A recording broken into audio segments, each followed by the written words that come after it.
Good evening, those watching. My name is Eric Galbreath, and I'm joined with Deacon Godsey, and we'll be moderating the Justice Matters Criminal Justice and Democracy Candidates Forum. Before we describe tonight's format, let us welcome the county commissioner candidates from top to left of my screen, working clockwise, and we have Pam McDermott, we have Shannon Portillo, and Karen Willey. These are the candidates running in the primary election slated for August 4th. The elected Democrat and Republican chosen on August 4th will face off in the general election in November. Welcome, candidates. Over the next 90 minutes or so, we will be facilitating and discussing structure around 4 topics. One being expansion of the Douglas County Jail, leadership in the area of criminal justice reform, the Mental Health Crisis Center, and public accountability and citizen engagement. For each of our topics, we will ask a lead question and give you 2 minutes each to describe your position. We have also set aside time for further clarity for your positions. Our hope is to provide a clear understanding to the voters where you stand on these particular issues. You can help us with this objective by doing 2 things. 1, jump in if you think it may help clarify your position in contrast to your opponents. And 2, speak with precision so that the voters can understand the policy and leadership positions you will make if elected. As moderators, we will seek a fair balance in terms of time. We may also interrupt you, ask you to be more specific, or ask a clarifying question to you. We will remind our audience and candidates that Justice Matters is a nonprofit. We cannot and will not endorse candidates, but we will endeavor to educate the voters with the utmost clarity. And before the end of our forum, we will provide you time to share some final thoughts. You may use this time as you wish, but we encourage you to clarify your positions related to tonight's topics. So let's get started. And our first topic is on the issue of mass incarceration. And we'll be led by Deacon. So go ahead, Deacon. All right, some background. The United States puts more people behind bars than any other nation in the world.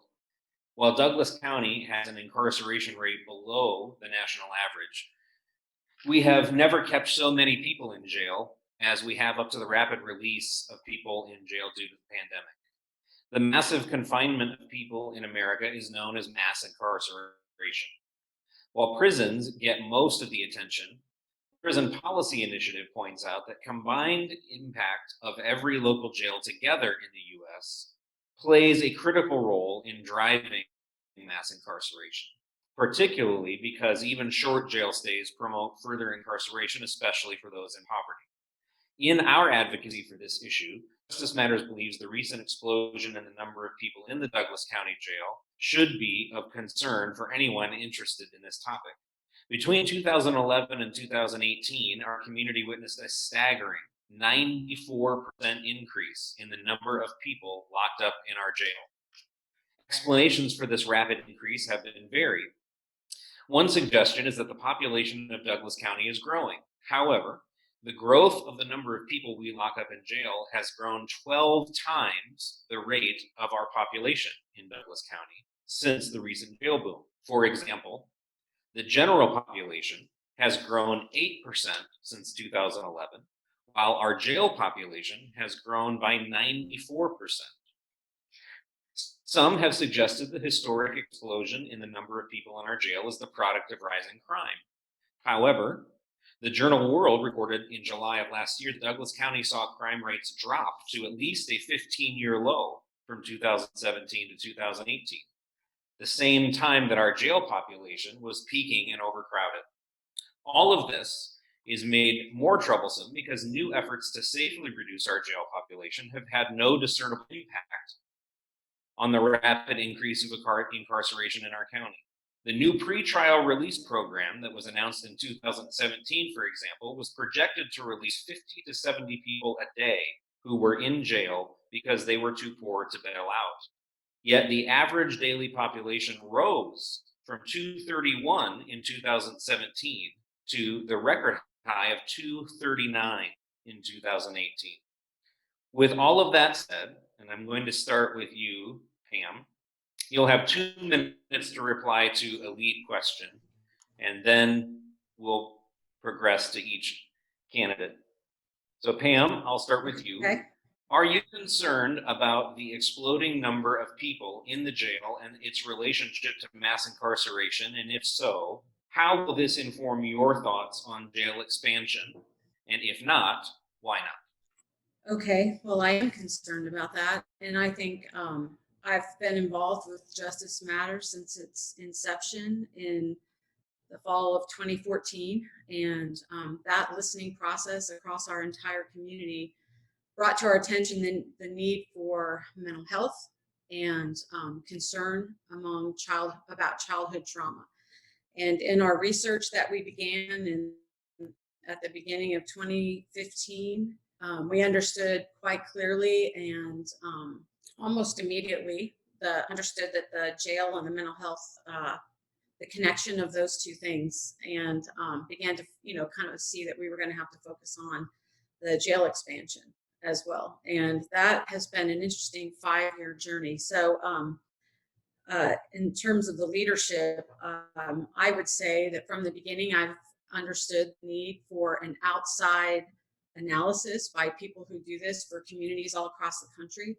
And that would be the best way to understand, because every community is different, the needs that we have here in Douglas County. And that's been presented over and over to our county leaders, and it's been something we've talked about. So my understanding, my involvement, I've understood that from the beginning of this, my involvement in this particular topic, that we've put the cart before the horse by planning to initially double the size of our jail from 186 beds to, I'm going to assume, close to 400 beds back in 2015. And, we haven't putting the cart before the horse, not getting input from people who do this all across the country about where we really need to make improvements. So from the beginning, there hasn't been a plan that didn't involve the jail. Thank you, Pam. We'll go to Shannon. Well, first of all, thank you very much for having us. I really appreciate you putting this on virtually when we can't be together in person. Like Pam, I agree that this is an incredibly important issue. I'm a social scientist, and as a social scientist, I definitely want more data and data that's specific to our community. As Pam mentioned, we've been asking for studies that are specific to our community for quite a while now, and I think it would be important for the County Commission to actually take that on. That being said, there are nationwide studies and significant research that shows that expanding jails is bad for communities. What we're doing is we're asking the criminal justice system to actually run to a number of social issues that should be handled outside of the criminal justice system. I'm really proud of our community that we've said we want to fund mental health services. I'm really proud of the values of our community where we focus on services and supporting people. But we should be supporting people in our communities rather than trying to provide mental health treatment through the criminal justice system. I think it's incredibly important for us to think about what alternatives would actually permanently reduce our need to rely on the number of beds that we currently have in the jail. But we know that increasing the capacity for the jail only increases our operating expenses and only continues our trend of using a criminal justice solution for social problems. So this is something that I think is incredibly concerning. As a social scientist, I want more data that's specific to our community, but as someone who's been studying criminal justice policy for more than a decade and a half, I think it's incredibly important that we don't use the criminal justice system, continue to use the criminal justice system to solve things that really should be community issues. Thank you. All right, thank you so much, Shannon. And now Karen, we'll we'll turn to you. You have 2 minutes. So for decades, both nationally and locally, we had these tough on crime policies that people ran on, that politicians ran on, that was the popular thing to hear and say, and it just crushed portions of our community. And those portions of our community were the ones who were vulnerable already. It was our Black, Indigenous, people of color. It was people with mental health concerns, people dealing with poverty already. We're just now starting to claw our way back from all the policies that were written during that time. So we have both a local portion of that problem and then a much larger national scope. So yes, our jail population is very concerning because it echoes those policies that we're just now starting to dismantle. When I read the data, and I think we have plenty of data to show that while our bookings were constant for about 10 years from 2011 on, and then only started to fall within the last 4 years as the county started to give some real attention towards alternatives to incarceration. While those number of bookings into our jail were falling, the length of stay was rising so fast that our population in the jail it's just that 94% increase. So it's not the increase in our population that made that happen, but there was a real backlog of what was being processed in the courts. The court processing was taking longer. I think is a large part of that. We also saw in the data that we have that while misdemeanors were falling, violent crime and felony crime was increasing. So those do take longer to process, but there still needs to be a lot for efficiencies in the court and community attention paid for how long is it taking for individual cases to process through. And I think we've been seeing the effect of when people pay attention and rally for that something can happen. Okay, that's 2 minutes. Thank you so much, Karen. I'm going to turn it back over. I'm going to mute myself and turn it back over to Eric. We'll progress to our next question, and we'll have a couple follow-ups on the next topic. Okay. 1 out of every 9 Black males between the age of 20 and 34 is incarcerated in the United States. And 1 out of every 3 Black males born today can expect to be in prison. And right here in our jail, we disproportionately lock up Black and Native populations, well above the national average. And recent county reports show that white people are granted pretrial release more often when compared to their Black counterparts who are in jail. We will start backwards alphabetically by last name. So we will start with Karen, and we will have 2 minutes to reply to this lead question. And the question is, do you agree that there is systemic racism in our local criminal justice system? And if so, what specifically will you do to address it? Karen, you have 2 minutes. Thank you.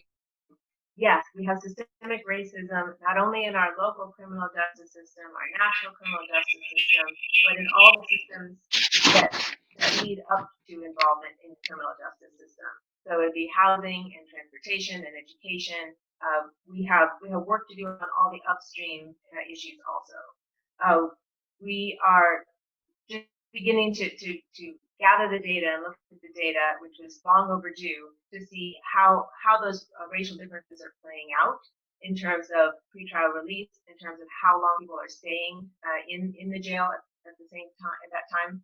Specifically, what to do about it.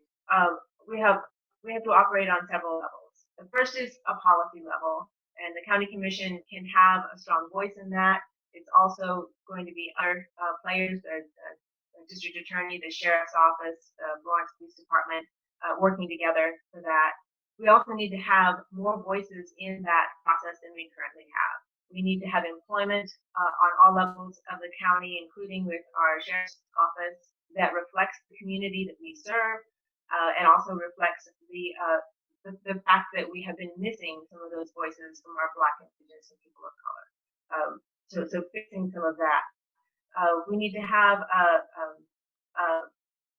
a way of getting young people to invest in careers and reinvest in them, so that we can get people employed in in the criminal justice system on all levels that reflect not only the community we serve, but also the community that we harmed.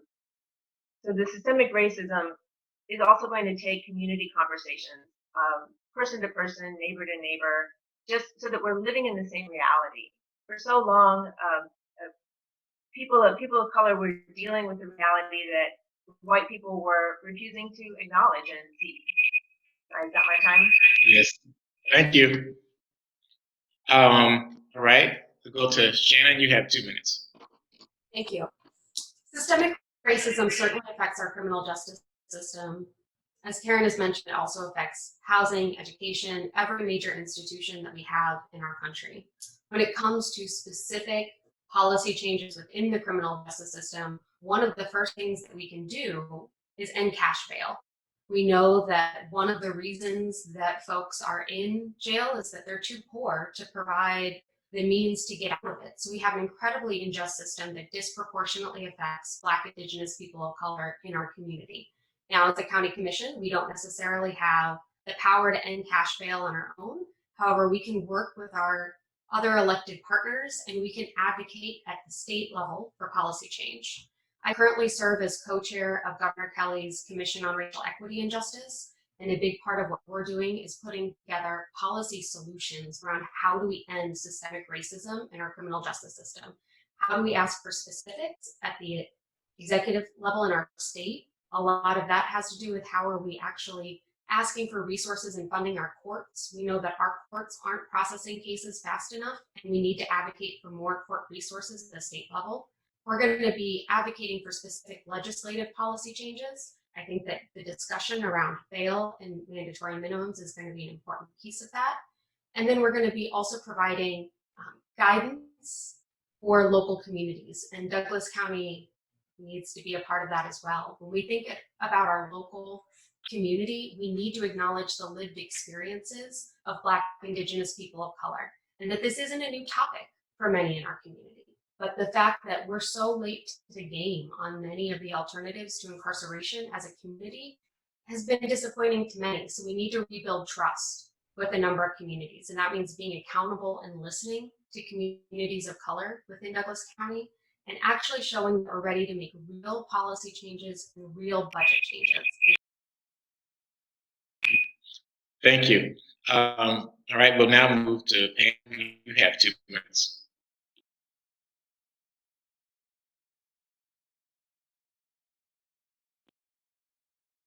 Pam, are you there? Sorry about that. I could probably echo some of what Dr. Portillo and Dr. Willey shared. I'm not a doctor. I in my involvement in Justice Matters early on, I very clearly understood that the jail and the population in the jail was disproportionately affected by poverty. And I understand the study that came out that there was a higher rate of people of color there. Again, I would just go back to I'm in a leadership role of county commission. You have the opportunity to set a budget, which is essentially the priorities, like what you prioritize in a budget. And I would go back to what I said at first, that we need an outside analysis by people that come in that are objective. I think that we've tried to, well, I haven't, but there's been people that have tried to solve this just on their own with, the sheriff, the DA's office, and solve it here. But we need someone from the outside to come in that knows how to evaluate exactly what we need.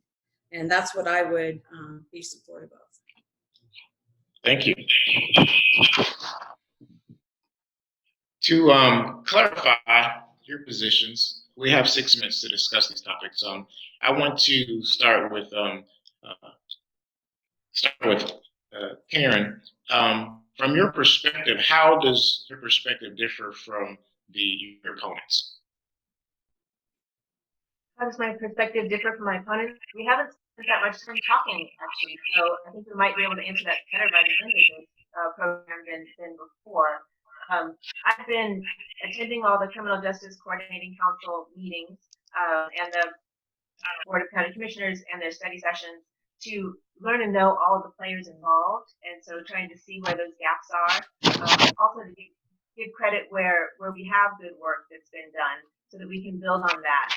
From here forward, we're asking for the creative work that goes into changing the status quo, which is hard.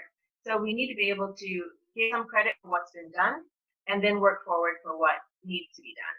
So I think just valuing the work that we have done and really seeing that for what it is, and then pushing forward because we have so far to go. And the next stages will be more difficult because the low-hanging fruit has already been had. We have a good pretrial release program. We need to use it more. We need to make sure we use it equitably. We have a drug court. It's brand new. We need to see how that works and evaluate that. We have a behavioral health court that we have a little more track record with, and keeping up with the data and how are people doing that have gone through that.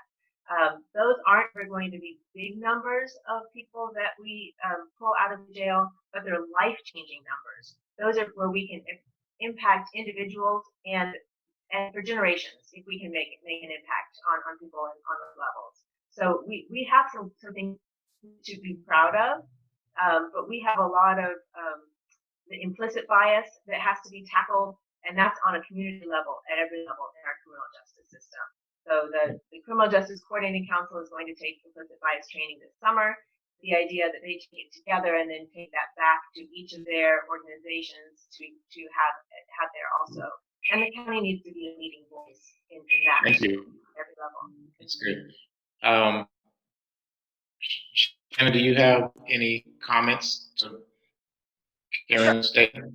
Yes, I would say that our, while we haven't had this conversation for that long, our lived experiences and our experiences around criminal justice are vastly different. So I've spent the past decade and a half of my life studying the criminal justice system, and that includes our local systems here in Douglas County.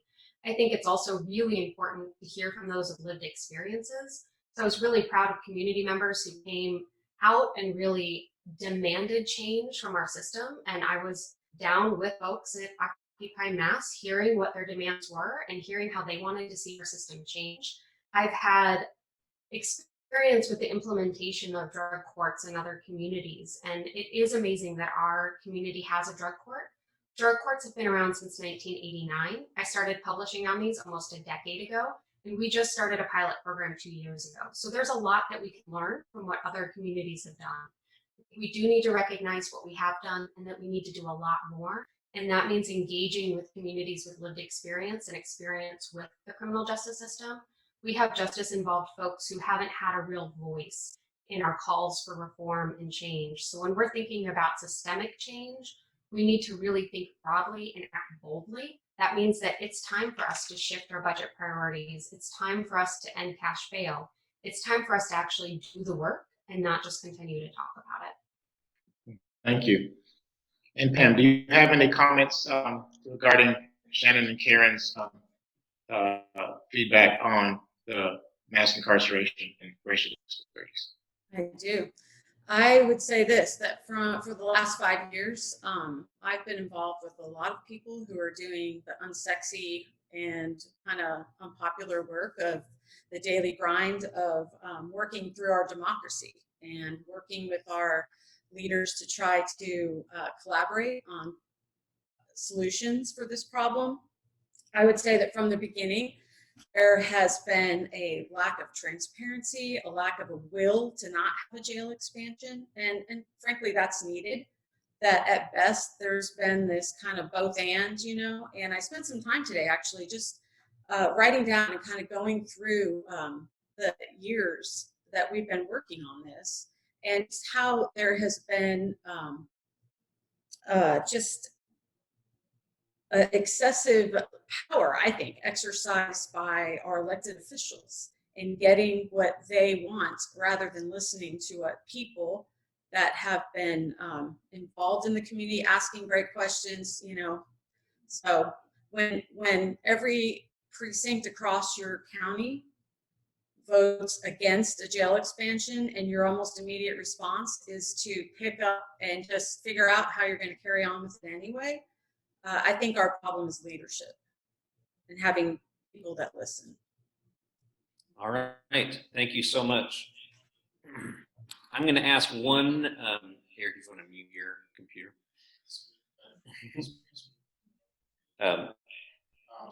There you go.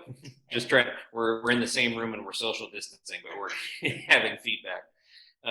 I just want to ask one more clarifying question, and this will be just a very a simple question with a 1 minute time to respond. We're going to tackle the jail issue in just a minute, but we did want to ask a clarifying question on this topic first. This is just a yes or no with a 1 minute explanation. And we're going to work from the middle of the pack. So we'll start with Shannon and then go to Karen and then to Pam. Starting with you, Shannon. If mass incarceration is a major problem in the US, and we recognize that we have structural racism in our local criminal justice system, our question is, doesn't a bigger jail simply contribute to that problem? And you'll have a yes or no in 1 minute. Yes, a bigger jail certainly would contribute to that problem. So this is where we really need to make sure that we're listening to the research and listening to the evidence. Expanding jails only means that we're spending more money and using the criminal justice system rather than relying on other institutions within our community. So we need to stop our reliance on the criminal justice system and shift our goals, our values, and our budgetary priorities into mental and behavioral health, social services. When we support our most vulnerable in our community, then we don't need as much of a reliance on jail to make up for those social ills. Okay, thank you. And now Karen. My answer is it may. It may keep us out of that creative space that we're in right now, where we are in such a crunch, where we have to look at all of those ways to fight the status quo for what's gotten us to this point. We know we have work that we can do and hopefully do very quickly, because we are in such a precarious situation with COVID, of being able to keep the people that we have currently in the jail safe in terms of a pandemic. We need this creative time and creative space. We need a crisis that pushes us. If we had a larger jail, we would not be asking the same questions of our criminal justice partners. That said, we also have an obligation to the humanity of the people that we have there, and able to keep them safe and have enough space to do that. So it is both and at this point. My hope is that we can learn enough, work fast enough, and not require any additional space, because we know that, especially through court processing, that we are keeping people there too long and using more space than we should. Okay. All right. Thank you, Karen. And finally, Pam, yes or no? Question. Tell me, I'm thinking, can you repeat the question for me? Yes. Sorry. The question is, won't building a bigger, adding on to our jail simply add to the problem of mass incarceration and systemic racism? Yes or no? Yes, absolutely. And I think it's expensive. It's not a solution. It's not a good solution. It's an expensive option. It's a lazy, uncreative option, when there's other communities that we can learn from that are doing innovative things. We can learn from other communities. I am disappointed. While I think Williston and Douglas County is just full of, wonderful, caring, generous people, that, that it's disheartening to me that it took a pandemic to actually be motivated to empty the jail out. But we see that it could be done. It took that and, potentially a lot of rioting across the country to see something that possibly maybe we should do something different. If I may, I'd just like to jump in really quick. Well, we are going to have to press pause here, but you will have time, because the next question here, I'm guessing it'll be relevant, is specifically related to the jail. So if you want to make note of what you would interject, then you can share it then. And also just remember, we're going to have a 90-second time at the end where you'll have a chance to add some in there as well. But I want to try to honor our time here. So I'm going to move on to the next question. We're going to get your thoughts on the jail expansion directly now. But before we do that, I want to review some recent history for those who are watching, in case they may not be fully up to speed. So in 2018, the County Commission voted unanimously to call for a special election that combined the Mental Health Crisis Center and jail expansion as a one all-or-nothing vote. The proposal was ultimately voted down. Then, attorneys hired by Justice Matters identified a state law that allowed a tax increase exclusively for mental health. The County Commission placed this funding mechanism for the Crisis Center and other mental health services alone on the ballot in November of 2018, and it overwhelmingly passed. Not giving up on jail expansion, however, the County Commission voted on January 29th of this year to repurpose a sales tax from 1994 to fund a $29 million jail expansion, with additional operational costs to be considered at a later date. That night, County Commission staff predicted Turner Construction and Trainer Architect would begin construction on jail expansion in May of this year. Justice Matters then filed a lawsuit to ask a judge whether the 94 sales tax authorizes the county to issue a debt without giving the voters the ability to petition for a vote. Ultimately, the judge declared the county can use the 94 sales tax to pay for a jail expansion without any voter interference. Then on March 13th, the coronavirus prompted the rapid release of dozens of inmates, alleviating overcrowding in the jail almost overnight. Now, things such as immediate hearings and increased use of diversions are being considered as permanent opportunities to safely lower the jail population, with new proof that reduced overcrowding at the jail can be accomplished safely, plus the tragic murder of George Floyd in Minneapolis and the international protests that followed. County Commissioner Patrick Kelly publicly requested the county hit pause on jail expansion as of July 2nd of this year. That brings us to this election. We're going to start by giving each of you 2 minutes to respond to a lead question, and then we will probe for clarity. We're going to start with Pam on this one. So this is a 2-part question, Pam. Okay. If elected, will you seek to rescind the January 29th resolution to expand the jail by $29 million and work toward alternatives and reforms before considering jail expansion? If yes, how will you work to safely reduce the current jail population? And if no, why do you think reforms and alternatives won't work? So you have 2 minutes. Well, I would say yes to that question, that I would seek to rescind that tax. That was a tax that should have been sunsetted, in my opinion. That I don't think our government, in a long history of taxes, should just have the power to, tax people at will. The whole history of the world is the story of people being taxed by kings and emperors and just at will, and people living under heavy burdens of taxes. So with the issue of democracy, I'm just against that idea that they should be able to do that.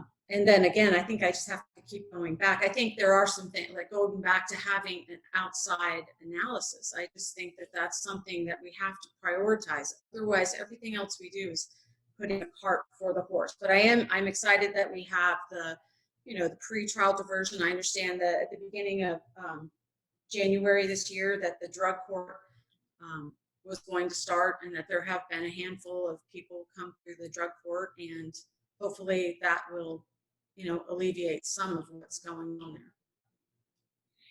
Okay, thank you. Now, Karen, back to you. Yes or no on voting to rescind, and then how you would respond after that? I'm not sure yet, because I want to see how far we can go with the alternatives that we can put in place in the next couple of years. I don't think we will do anything that in the short term. I wouldn't want to see anything done with it in the short term. My hope would be that not only would we not need or want the jail expansion that's on the table, that we wouldn't need any at all. Second best hope would be if we re-envision what additional space might look like in terms of some kind of a re-entry campus, something that's really geared towards what jail is supposed to be doing in the first place, which is getting people where they could be back as our neighbors again. In terms of how to seek to reduce the jail population, the largest number of bookings we have is for failure to appear in court. And we know that there's some real common sense ways that we can not have that happen as often. The judges may or may not require jail after a failure to appear. So that's something that the judges could make a decision on. But even they just had to change a few forms to be able to text people as a reminder of a court date so that they could be there so they wouldn't get on that track in the first place. We could also send transportation. There's transportation options that we can make sure that people have access to a reliable vehicle. We could bring people to them with the technology for a video conference if they didn't have that, so people don't have to leave work in order to appear at a court date. There's a few common sense ways where failure to appear is just not something we should have to be using as a booking mechanism. Using our pretrial release to the extent that we can, increasing the processing times so we have fewer people there. There's some things that we can do still, and hopefully will in a very short time to reduce our jail population by a lot. So then we have options on the table. In terms of the tax and the sunset, We'll have to hold your thought there. We're going to do some follow-up questions here, so hold your thought there on the taxation. Shannon, your thoughts on the jail expansion? I want to be very clear that we had a crisis well before COVID-19. And that crisis was systemic racism and is systemic racism in our criminal justice system. Of course, I would push to rescind the vote to expand the jail. I spent Kansas Day in 2020 at the county commission meeting. I was incredibly disappointed to see our commissioners go against the will of the voters and say that they wanted to expand the jail. Our voters, our community, our neighbors have been very clear that we don't want jail expansion. The research is very clear that jail expansion only reinforces the racial crisis that we have in the criminal justice system. What we've seen during the COVID-19 crisis is that there are simple steps that we can take to get the jail population down. There are also additional policy pieces that we can put in place to ensure that our population stays low. So again, ending cash bail would be one way to lower our jail population and make sure that our neighbors stay with us in the community. Focusing on making sure that we do have accessible ways to remind folks about their appearances, transportation, childcare, and making sure that folks can have accessible ways to get in touch with the court. I think one big piece that we can also consider in our community is having a public defender's office. Developing a public defender's office for Douglas County would go a long way so that we would actually have organized state resources around indigent defense, and we wouldn't need to rely on court-appointed private attorneys. So there are a number of policy pieces that we can put in place to make sure that the need for jail expansion stays low.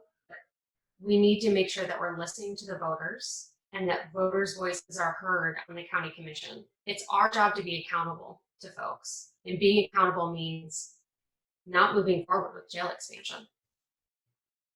Okay, I'm gonna just, I wanna give everybody just one more minute if there's anything you'd like to clarify on that question in particular before I ask a simple raise your hand question. So before I do that, let's go back to Pam. Was there anything else on this topic that you'd like to take a minute to clarify? I was just going to speak to maybe what Karen said about the,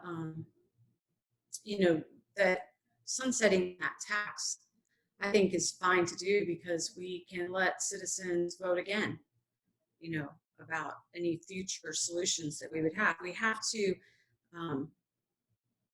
work with all the parties involved and have outside input by people who do this across the country, which is free, which would have been a better, free.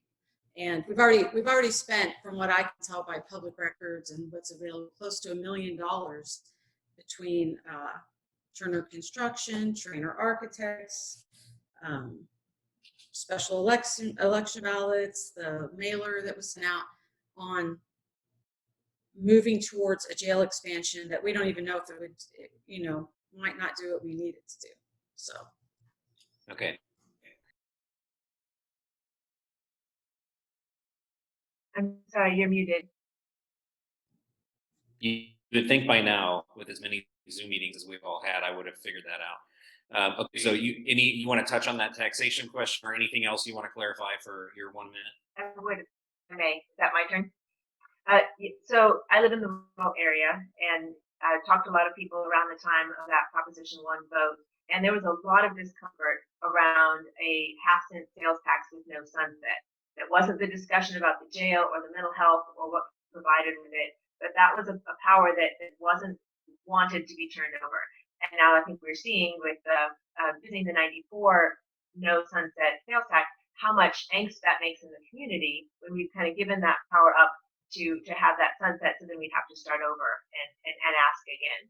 So I think one of the factors that we just don't talk about that much in that original Prop 1 vote is how uncomfortable people were with the taxes as sunset. Then there were some people who were willing to give up a quarter cent, and there were a variety of things that people voted on with Proposition 1 that weren't just strictly yes or no about a jail. And yes, the crisis did exist. We had a crisis before COVID in our criminal justice system. There was just only so much that the county commission could control. We have the state. All right, thank you. And Shannon, any last thoughts for 1 minute before I ask our raise your hand question? Sure. Yes, I think that our community made very clear the series of 2 votes where our goals are. So our community did say that they were willing to raise sales tax in order to fund mental health, and that they weren't willing to raise sales tax in order to expand the jail. So I think it's important for us as county commissioners to really hear from the voters in that way. That 1994 sales tax without sunset is something that is problematic. We have some of the highest sales tax in the country in our county, and that tax disproportionately hurts low-income folks. And so we need to think about the economic justice aspects of tax. So I would be all for sunsetting the 1994 sales tax and allowing voters to be heard. Okay, very good. The last clarifying question on this topic for now I'm going to ask is simply one where we're asking you if you would raise your hand if you support a statement that I'm going to make. As you've already all stated, your leadership in budget making decisions are going to have a huge impact on the future of incarceration here in Douglas County if you are elected to the commission. So I'm going to ask this one last clarifying question, and remember that there will be time at the end of our forum to clarify anything else that you wish. For the sake of time now, though, I'm just going to simply ask you to raise your hand if you support the following statement. As a county commissioner, I will seek to rescind the January 29th decision to expand the jail and work toward alternatives and reforms before considering jail expansion. Yes or no? I've already said maybe in the first half and yes to the second half. Okay. All right. Thank you very much. Appreciate your candor, everybody. I'm going to turn it over to Eric. All right. In November 2018, 71% of the voters supported a tax increase to support the construction and ongoing services of a new behavioral health center, which is now called the Turning Point. Due to the pandemic, County Administrator Sarah Polinsky has projected a 10% decrease in sales tax collections. Also, a grant of $750,000 that was approved to support programming at the Crisis Center by the state of Kansas has recently been recalled. Finally, an instrumental community partner provides services at the Crisis Center, the Burton Nash Community Mental Health Center, has just laid off multiple staff due to budget shortfalls. Justice Matters has advocated for the creation of this crisis center for over 5 years. Over 5,000 citizens attended our public meetings in support of the center. Thousands of voters responded to our calls, urging them to vote in favor, and the measure passed overwhelmingly. We are now very worried about its future. That being said, we know the county has several sources of funding to ensure the crisis center is not delayed and the services outlined at work session in June are not hampered. For starters, we paid off our current jail last December, but the sales tax that was passed in 1994 did not have a sunset. County Administrator Sarah Polinsky has said that there are reserves on hand in excess of $9 million. The COVID-19 relief funding under county discretion to be used for COVID-related expenses is said to be over $25 million. We'll go back to the questions in order, and we'll start with Pam, and you'll have 2 minutes to respond. And the question is, with that background, would you today promise to this community that the Crisis Center and all its original range of services are fully funded? If so, how would you accomplish that? If not, why?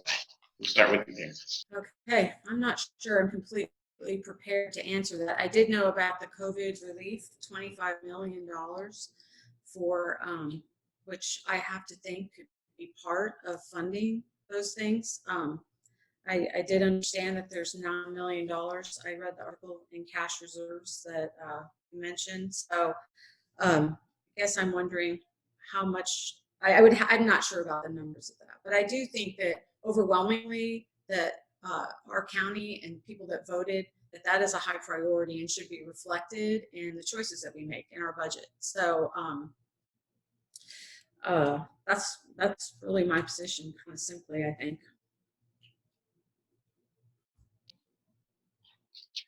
Okay, Shannon? I think our community has made it clear what our priorities are. And while we will see a reduction in our revenue from sales tax, our county is in really good shape financially. I'm incredibly impressed with the professionals who run our county. We have a really solid budget right now. And so I think we can go ahead and prioritize what the voters have asked for and make sure that we're fully funding everything that we've promised voters, even if we are saying that we're going to be moving some of our reserve funds into this. I hope we'll move in a direction where we're not expanding the jail, so we won't have that additional $6 million a year in operating costs to pay for. We have seen our property values go up, and most of the county budget is actually funded by property taxes, not by sales taxes. So we're not going to see the major budget crisis at the county level that many of our municipalities are going to be struggling with. So we should have the funds to make sure that we can prioritize what the voters have asked for. So I would say I would certainly commit to ensuring that we're paying for the mental health crisis center and everything that comes with our mental health facilities that the voters voted on. And I would say that we even need to go further than that and expand our social services and the county's funding of social services beyond just the mental health crisis center as it currently stands. Thank you. Karen, you're next. I'm fully committed to our behavioral health campus in all 3 phases, the crisis center, the transitions, and the permanent supportive housing that the Lawrence County Housing Authority will be running. It's a fabulous model. It's something our community needs. It plays into our health, our mental health, our upstream services, and our criminal justice. It's a piece that we have to have. It's a piece we have to have before, of course, any jail expansion. And the funding could certainly go to this before anything could be prioritized for any kind of incarceration. That said, I don't think that funding is going to be a big issue for this, because I think there's so much will to keep this funded, even with the uncertainty of the state funding with it. In terms of building it, we will have ongoing expenses that will be difficult to reach with it, but we are committed. I think that there's a lot of will in the county to keep up with funding for that. I would say that the CARES money, the COVID money, is not actually available for that. The state has restrictions on how it can be spent, and it has to be related to specific expenses that were incurred with the pandemic. They have to be under health, education, housing, and economic development. And the health is specific to pandemic health and doesn't carry over into this. The work that's being done by the teams of Lawrence Memorial Health, our public health department, Bert Nash, and DECA and Heartland Radak, the team that they're putting together, they're doing now. So they're working on piloting a mobile response team. They're getting ready to do the work long before we even have the buildings on hand. I'm super impressed. It's really hard to work across agencies like that, but there's a lot of collaborative work going on to make sure that the services we provided in the community even long before we have the actual building on the ground. Finding the money to finish the building will not be, I don't think, will be our biggest difficulty. We will also be prioritizing a lot of our safety net services as we recover through the pandemic. All right, thank you very much. I'm going to move on to our next question, and I'm just going to give you a warning right now. The lead up for this question is long, so please stick with me. It's important that we establish kind of a historical background before we get to the question. So I'm apologizing in advance for the length of the lead up, but here we go. If elected, you will take an oath to uphold the Kansas Constitution, which has some specific language I want to read because it's relevant to this question. It reads, all political power is inherent in the people, and all free governments are founded on their authority and are instituted for their equal protection and benefit. The people have the right to assemble in a peaceable manner, to consult for their common good, to instruct their representatives, and to petition the government or any department thereof for the redress of grievances. While all county commissioners take this oath, to be honest, it has not been our experience as Justice Matters as an organization. We have asked county commissioners to attend the largest peaceful assemblies of Douglas County residents around local concerns of justice for the last 5 years running. Every year but one, none of the county commissioners accepted our invitation. 3 years ago, commissioners stated publicly that the only way our concerns would be considered is during a county commission meeting. We brought hundreds of citizens to the commission chambers and provided public comment, but not a single response to our concerns were given. Then we were told perhaps we asked to be on the agenda, then the commissioners would answer our questions. So we requested time and were placed on the agenda.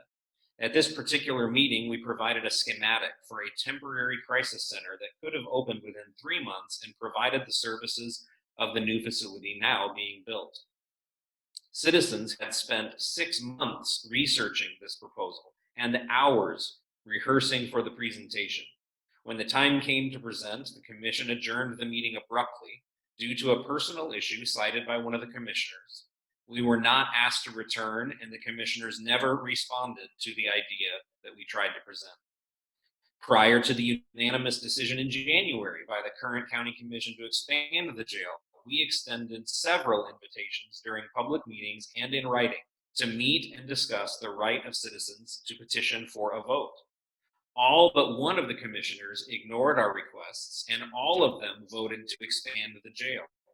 We asked for meetings with the county's council to discuss the rights of the people to circulate a petition when placing them in debt. No meeting was scheduled. So we were forced to file a lawsuit calling for the right to petition. County commissioners could have simply allowed for a petition, but instead used the attorney on retainer to argue for the dismissal of our case, calling for the right to circulate a petition on jail debt. I apologize again for the length of this lead up, but it's important to establish the pattern here. 1 or 2 of these items alone could have been construed as a simple disagreement or as a breakdown in dialogue, but altogether, we believe it proves a pattern of behavior by the county government to simply dismiss citizens when they organize and seek answers from their elected commissioners. In other words, we have experienced a complete rejection of the idea that power is inherent to the people. So with that in mind, and working backwards alphabetically now, we'll start with Karen. If elected commissioner, what type of response can we expect to see from you when people in the community organize and ask for answers to questions in the public arena? You'll have 2 minutes. So public engagement is the way democracy works. And my time on the planning commission, we've had some dicey topics where we've heard from people in very passionately, and frankly, we can't do the job without that. As we've been working on Zoom instead of in person, it's been a lot harder to feel like we've gotten the opinions that we needed coming forward to us, and that makes me very uncomfortable. with decisions that we're making. I guess it's the best we can do at the moment, but it feels very uncomfortable. We need to have those voices, and we need to hear the voices and know that people have been heard out by their government. That's the only way we move forward. I'm disheartened by the treatment that you're describing and of what you've talked about. But you're right. I mean, we need to have ways to have healthy dialogue. There are times in the county commission meetings that are for public input only, but there isn't response given during those times, and that wasn't necessarily what was needed for the kind of discussion you're having. You didn't just want to be heard; you also wanted a response. So that just needed to be on an agenda item where that whole public process, whole public meeting was taking place. So, yeah, we need public input. Okay, thank you very much. Shannon, your turn, 2 minutes. Thank you. So the three values that are at my core are accountability, community, and justice. And I think we need accountability to our voters first and foremost.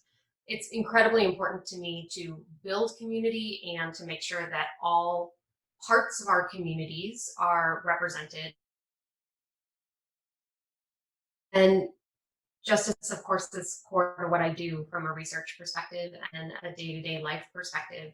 I think that we, as county commissioner, you need to not just expect folks to come to you, you need to also go to them, which is why I thought it was important to go down to the Occupy Mass protest and hear what the demands of folks were.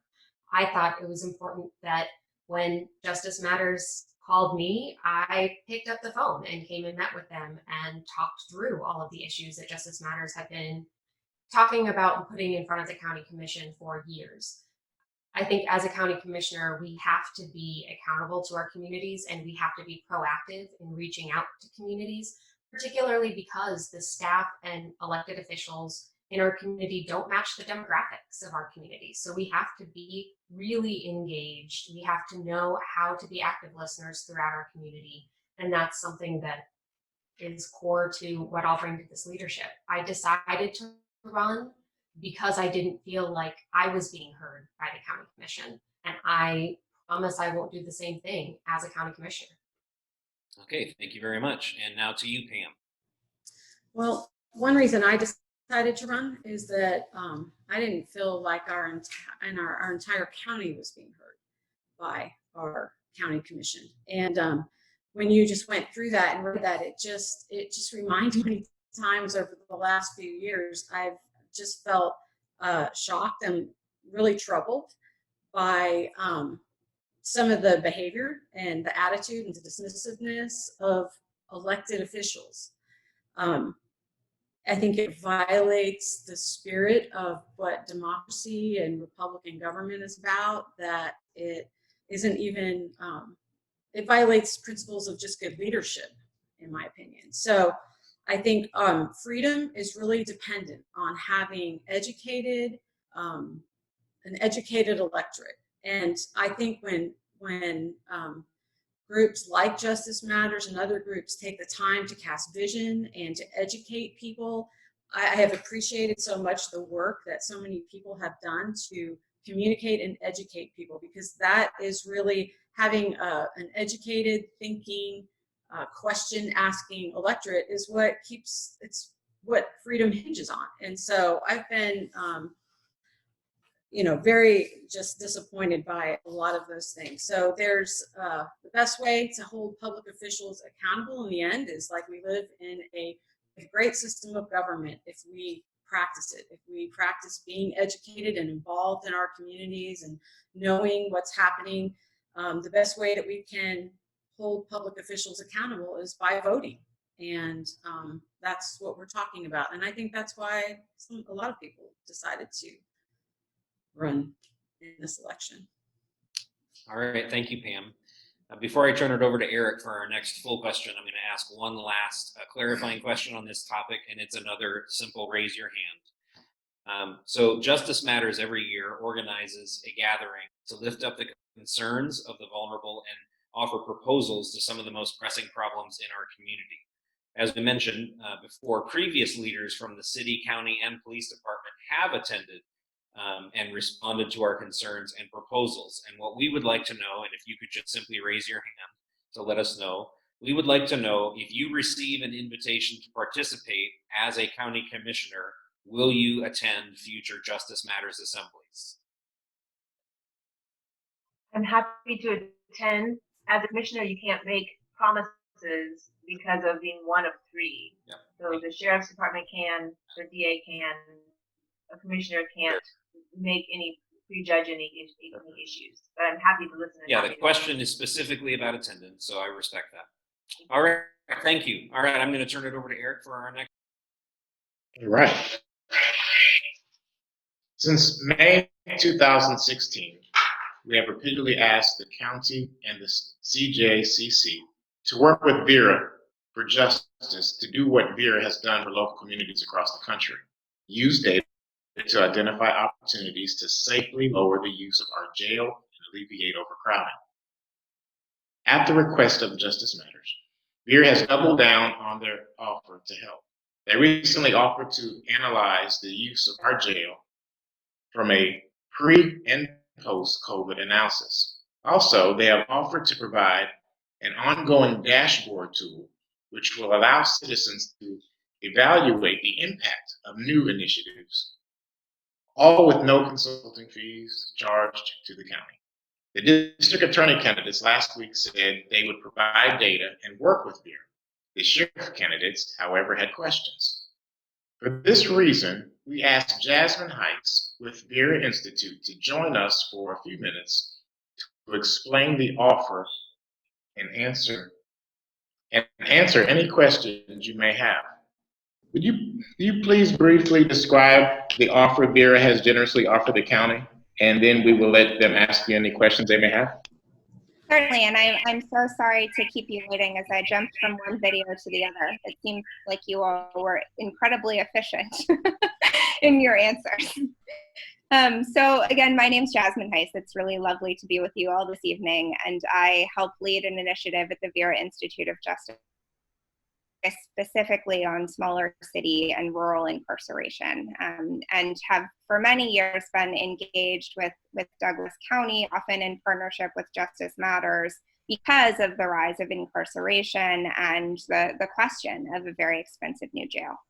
What we've offered is part of a brand new initiative, our Jail Population Project. It's our capacity to create technology, essentially, that takes much of the work out of understanding a county jail population and provides a measure of transparency and accountability to communities. So essentially, in the barest bone terms, it is interoperable code that will work with any jail management system in the country that extracts anonymized data to make sure not to include sensitive, personally identifiable information, and can help counties, taxpayers, citizens understand who is in their jail and why.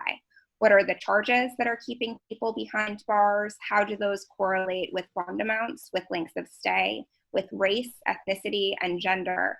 And to begin not only to help suggest what additional reforms might be necessary, but so that people, government, taxpayers, voters can also monitor the implementation of reforms.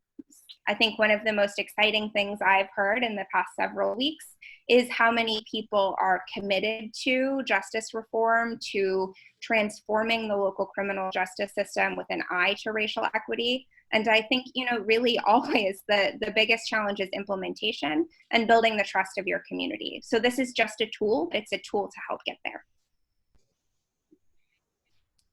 Thank you, Jasmine. We'd like now to give opportunity for the commissioner candidates to ask any questions that they have of you and the offer. So Pam, do you have any questions that you'd like to ask? Well, am I on? Okay, yeah.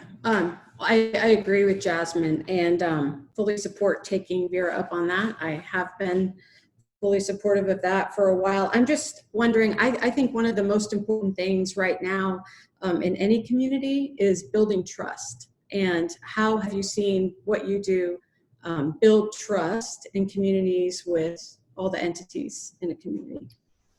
You know, I think that it is important to underscore that data is just one piece of that, that transparency about decision making is just one piece. Certainly the work of reform prosecutors like Kim Fox or Larry Krasner to open up their data to make transparent what their offices are doing, how they're using their discretion has been important and powerful. And in many ways, a move like this would echo that spirit of transparency and accountability so that the decisions that justice system actors are making are slightly more legible.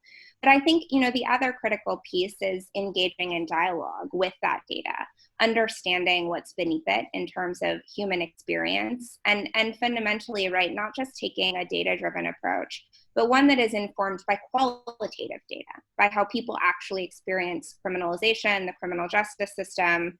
And I know you have folks in your midst who think deeply about this work, about where there are, you know, if you do sequential intercept mapping, for example, where there are places where people simply aren't being caught by the services that they should be. It's good. Thank you, Pam. Karen, do you have a question that you'd like to ask? Sure. So I assume, so you're looking at racial aspects of the criminal justice system. Do you also look at you know, poverty and behavioral health and other aspects where we know that we have inequities? Certainly. So if you're using data from a jail management system, which is essentially what this is, right? It's what is already recorded at booking. What we know is because of Douglas County's participation in the Stepping Up initiative now for quite some time, they are gathering information at booking about people who have serious mental illness. And so that question, for example, would ostensibly be answered by a deeper look at the data, by whom is being diverted and who is not, and how that differs based on things like race, ethnicity, charge, criminal history. You know, and beyond that, one of the things that you can pretty immediately discern if you're trying to understand why people are still behind bars is looking at things like bond amount and what threshold of bond amount is clearly simply unaffordable, or if people are staying in for 24 hours, for 3 days, for how long, because they can't come up with a certain amount of money. And so it really does, as you're saying, illuminate the fact that this is an intersectional issue.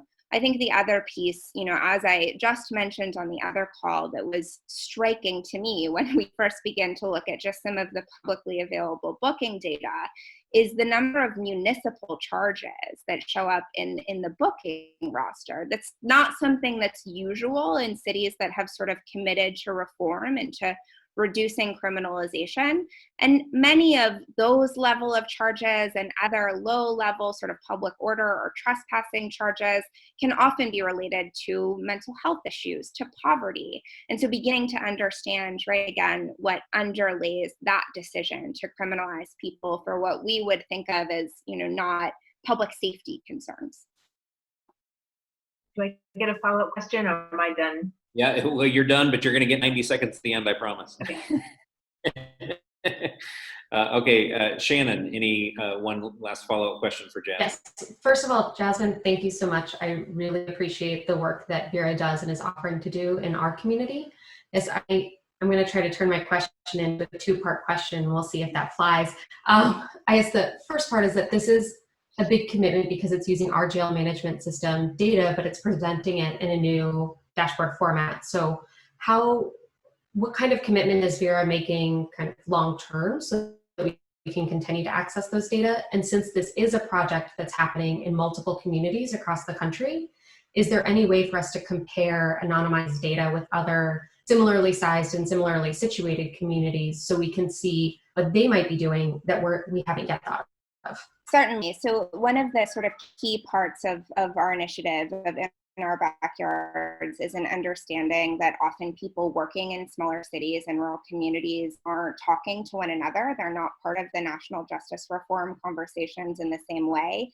And those particular experiences, a justice system in Douglas County is not like the justice system in New York City, which is mammoth, for example. So that kind of comparability, that kind of communication is something that we're really excited to facilitate when we can, certainly.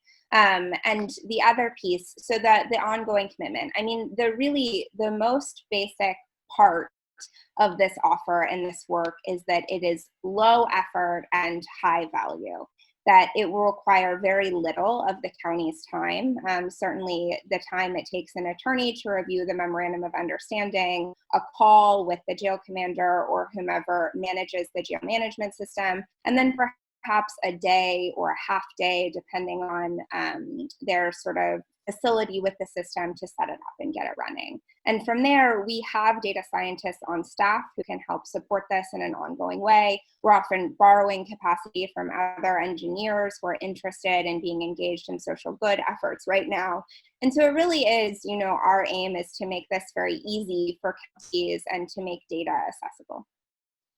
All right, thank you so much, Jasmine. We'll let you go. We know you've got a life to live, so thank you so much for giving your time tonight and for the offer. Before we move on to our closing statements, I do have one last question of clarification to ask, and this is another simple raise your hand question. So what I want to ask each of you is, if elected, will you direct the director of the CJCC to collaborate with the Vera Institute and other groups like them? Yes or no? Raise your hand. You raise your hand if yes. I'm very interested, but I can't commit until I've seen all the details, but it sounds like a very great. Okay. All right. Well, now we are going to provide 90 seconds, the promised 90 seconds for each candidate to share thoughts. But before we do that, first we want to say thank you to each of you for giving your time tonight and to so thoughtfully addressing our questions. You're going to have 90 seconds to use as you wish, but we do encourage you to clarify your position related to the topics of this evening. While you're collecting your thoughts, before we get started, I just want to make a couple quick announcements to our viewers.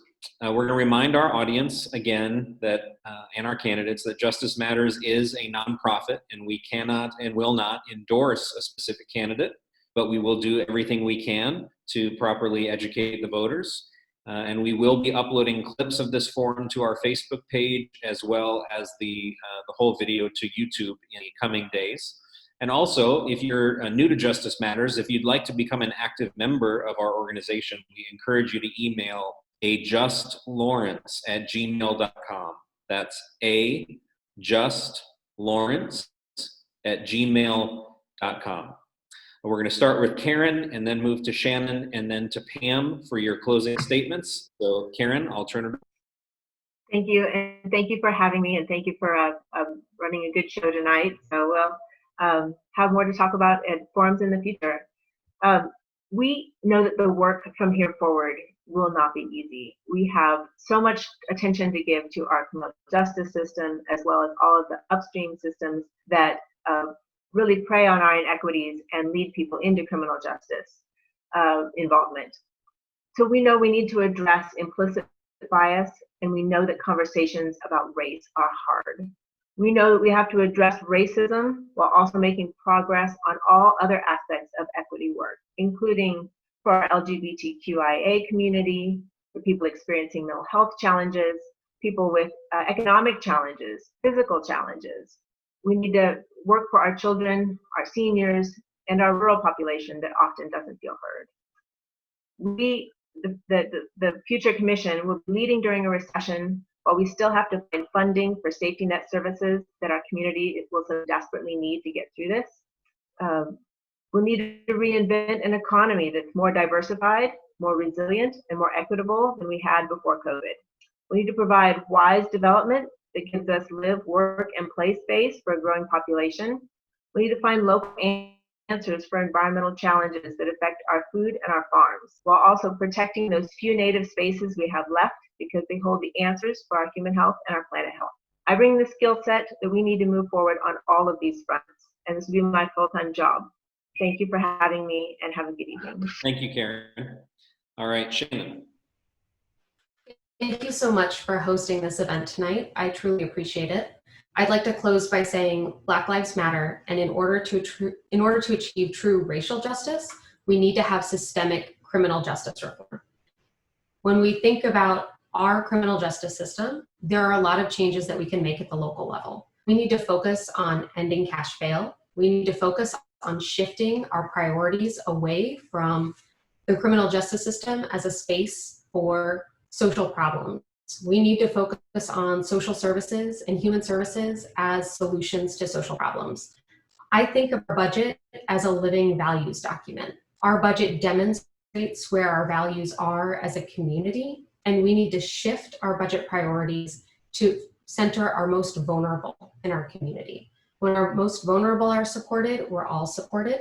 My values as a candidate are accountability, community, and justice. And that means that I look at everything through this lens. I bring over 15 years of experience in criminal justice research and local government management. I think we have a phenomenal professional managers in our system. We have a strong professional team, and I'm ready to lead from a policy standpoint and bring all of my background as a scholar and as an advocate to create change in Douglas County. All right, thank you, Shannon. And lastly, you, Pam.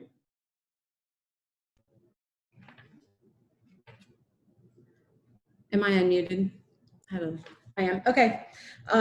So yes, thank you for doing this. This is my first such forum, so it's been a lot less painful than I had anticipated that it would be, for which I'm grateful. So my experience is with this is that I don't think that some of these things have to be as difficult or as hard as we've made them, actually. I think that, you know, the role of government is to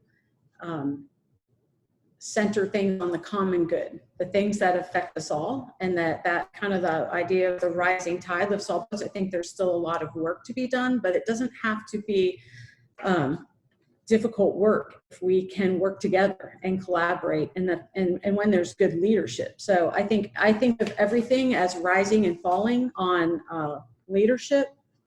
I watched, you know, I think obviously I as a leader in the role that I've had in the last 30 years, my responsibility has been to lead with vision, and I lead volunteers essentially. So I've had to lead volunteers, which has to be done with vision and equipping and collaboration, and we've actually done great things and had fun along the way. So I don't think it has to be as difficult as it has been if we, you know, get all the parties involved. And Douglas County is full of people that really care. They're generous, they're creative, they're engaged, they want to be educated and participate in things, and I think we've just gotten stuck. Sorry, Pam. In some ways. Okay, thank you. Yeah, I appreciate that. I appreciate that. The pastor in me wants to let you keep talking, but I have to. Can't do that. I can't do that. I'm running a forum. So I want to say thank you to each of you again. Thank you for your thoughtful answers, and thank you for your candidacy. And thank you to everybody who tuned in. Thank you to Eric for co-leading, and thank you to those who are paying attention. We encourage you to educate yourselves in preparation for the election this year. Good night, and God bless each of you. Thank you.